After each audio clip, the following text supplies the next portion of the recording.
Excellences, Mesdames et Messieurs, je voudrais d'abord remercier et saluer mon ami et collègue, le ministre des Relations extérieures du Paraguay, son Excellence Rubén Darío Ramírez Lezcano.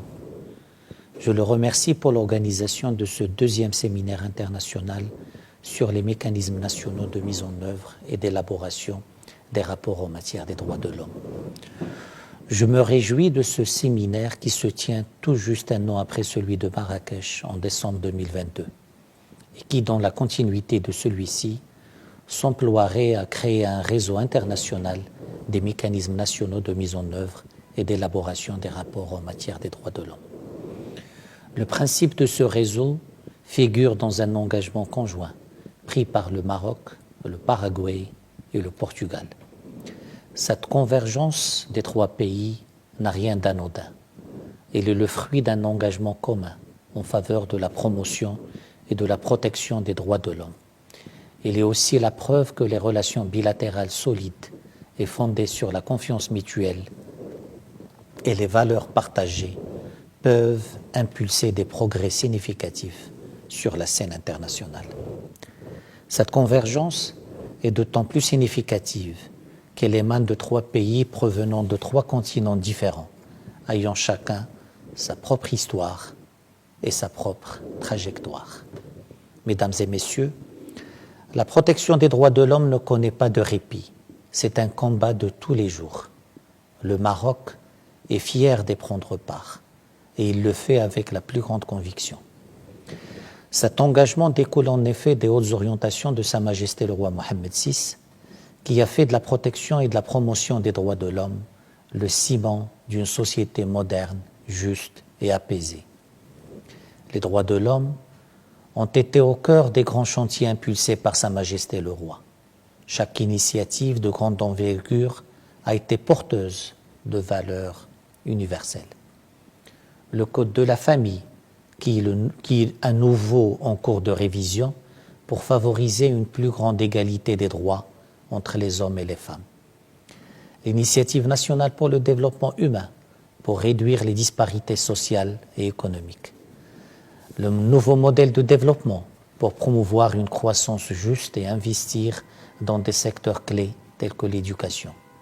Et la généralisation de la protection sociale pour garantir le droit à la sécurité sociale, à la santé et à la dignité humaine en somme. Ces grands chantiers nationaux se sont aussi appuyés sur une architecture institutionnelle solide des droits de l'homme, portée par la Constitution de 2011. Véritable charte nationale des droits de l'homme, la Constitution a permis de mettre en œuvre des institutions constitutionnelles majeures qui incarnent ce combat pour les droits de l'homme dans toute sa diversité. Je pense bien sûr au Conseil national des droits de l'homme, au médiateur ou encore à l'autorité nationale pour la lutte contre les discriminations. Excellences, Mesdames et Messieurs, si le combat pour les droits de l'homme ne peut connaître de répit, il ne peut pas non plus s'exercer ailleurs qu'à l'échelle mondiale. C'est pourquoi notre engagement national trouve aussi sa traduction sur la scène internationale. Le Maroc s'est investi dans la transposition dans son ordre juridique interne des instruments internationaux des droits de l'homme.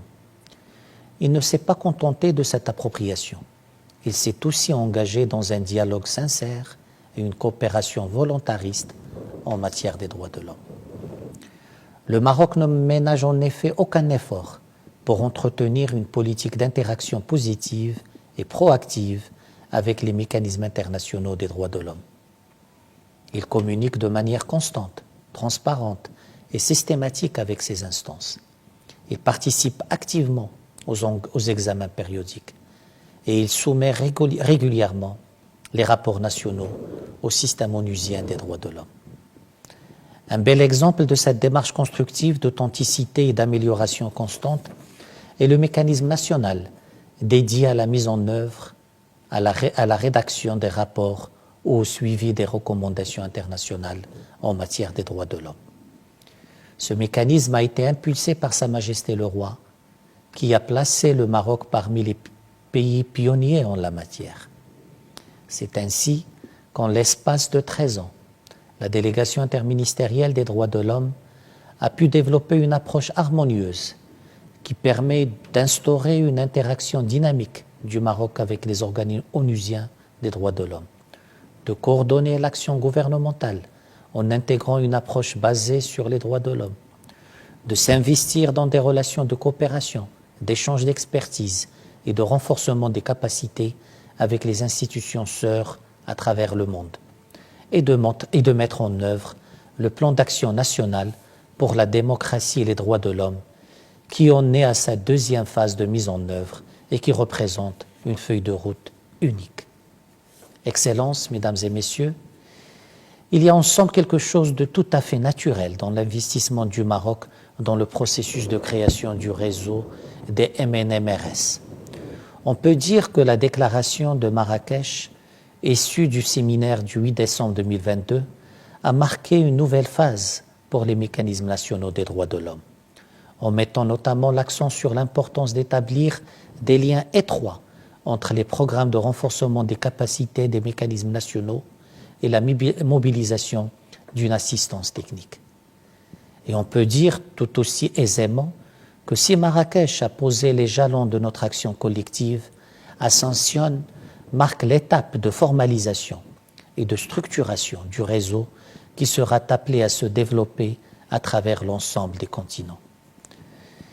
Mais il y a encore beaucoup à faire, et c'est pourquoi nous souhaitons contribuer à la réflexion collective par des propositions concrètes, dont notamment la mise en place d'un programme d'échange entre pairs, peer-to-peer learning, avec le soutien du Haut Commissariat aux droits de l'homme, afin de permettre aux États désireux de mettre en place un mécanisme pareil, de bénéficier de l'expérience de leurs homologues. Deuxièmement, le lancement d'une plateforme numérique comme jalon de la communauté digitale prévue par cette initiative. Cette plateforme pourra regrouper les bonnes pratiques et les leçons tirées des mécanismes en tant que déclinaison digitale du réseau des mécanismes nationaux. Enfin, l'établissement d'un secrétariat qui sera la mémoire institutionnelle de cette initiative et qui se distinguera par sa flexibilité d'action. Sachez enfin que le Royaume du Maroc est entièrement disposé à poursuivre cet effort pour accroître l'impact et la visibilité du réseau des mécanismes nationaux de mise en œuvre et d'élaboration des rapports en matière des droits de l'homme. C'est en effet cette interaction entre les acteurs nationaux et internationaux, de ce dialogue entre l'universel et le particulier, que naîtront les plus grandes avancées en matière de droits humains. Je vous remercie.